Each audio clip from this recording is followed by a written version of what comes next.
Quinton Tews thought his competitive golf days were over. My undergrad was at Cameron University, so I played there, redshirted and played there for 3 years, and I graduated in December of 2017. So it had been a few years since I'd actually played any competitive golf.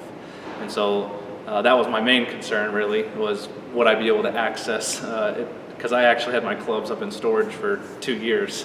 I think I'd played one round of golf since 2017 up until fall of 2019.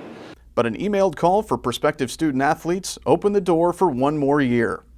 After getting that email, I then followed up with Coach Crabtree to figure out if it was possible, if he's looking for a player, and kind of let him know my background and see if there was going to be a fit before actually going forward with the eligibility situation.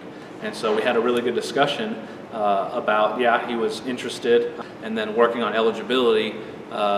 I actually called NAIA to figure out what the process was, and the gentleman I talked to there was actually an OCU law alum. And so he kind of let me know, hey, you got to go online to fill out the eligibility stuff, and the NAIA will make its initial determination whether or not you'll have any eligibility left. Quinton's golf career has always been a unique one. So I grew up in Southwest Missouri, in Springfield actually. So in January of 2013, it was in the middle of my senior year, we moved to Edmond. Where I grew up playing golf, that high school for three years, whoever tried out made the team. And so moving, I knew it was going to be a struggle, but I knew that putting myself in a position around other competitive people would hopefully help me elevate my game, because it really wasn't that great.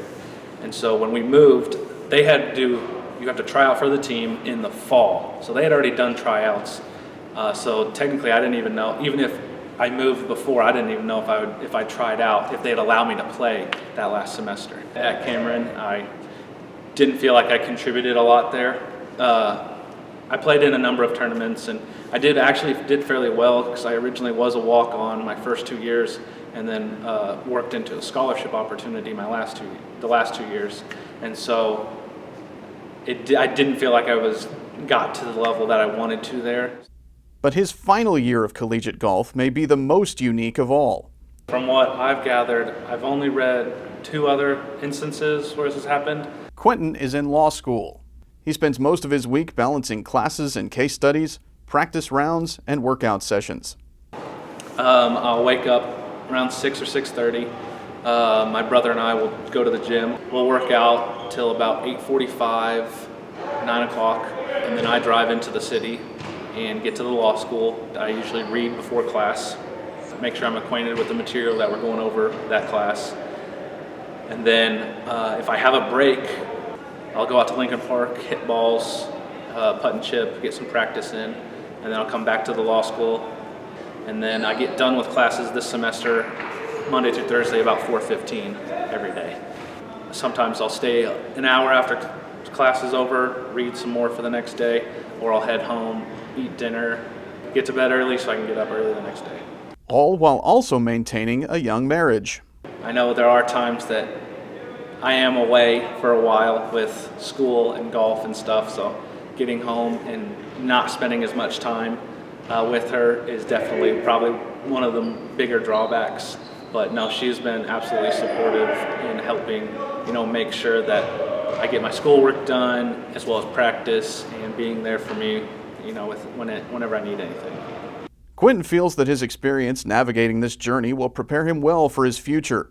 But he also sees the immediate opportunity to be a part of something special with OCU golf. Yeah, the experience has been great. The guys on the team also, they're fantastic. So that also makes it a lot of fun to hang out with them when we go qualify or practice. It gives me a slight break from law school, but also not a full break, because I'm still trying to practice and get better. So yeah, the experience has been wonderful. I like to think of it as a really good story, that if what I've envisioned happens, the culmination of everything leading up to it almost sounds perfect.